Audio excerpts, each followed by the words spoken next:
Chuck, you're only a few months out of the government. What current trends or predictions can you make in terms of future FCPA or corruption enforcement?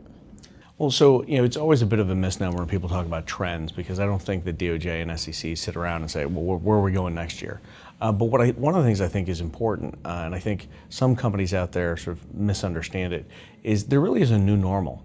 And it's not just a trend that there's FCPA enforcement and whether it will or will not be here next year. It's the bottom line is there are 41 countries that have signed the OECD Anti-Bribery Convention.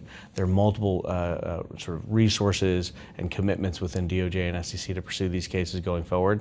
And I think you're going to continue to see more of the same. And so from not just the primary enforcers, but also multilateral development banks, the World Bank, Inter-American Development Bank, the African Development Bank, the European Bank for Reconstruction and Development, likewise, they all have robust anti-corruption enforcement investigative bodies that work very closely with, for example, the Department of Justice and other regulators. They've signed a memorandum of understanding, and they can oftentimes be the referral source to these governments and then work in conjunction.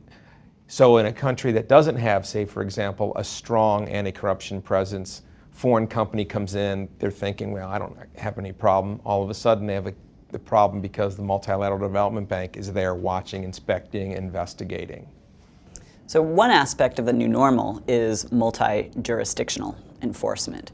What does that mean for U.S. companies? Well, I think a decade ago, the collaboration between sort of U.S. enforcement authorities and foreign enforcement authorities was sort of at a nascent stage. I think if you were to sort of look at it today, the cooperation is as great as ever.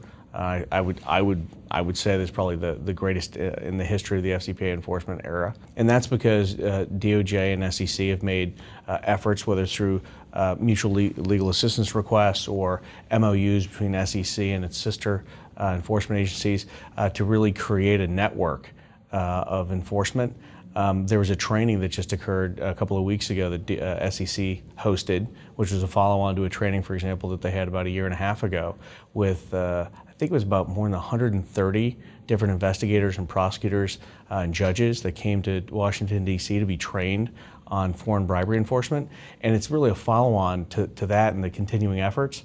And so I think that in terms of the new normal, you have frankly a fairly seamless, whether it be time zone or continent, work between different enforcement agencies. And that's really going to be the difference I think the companies need to be aware of.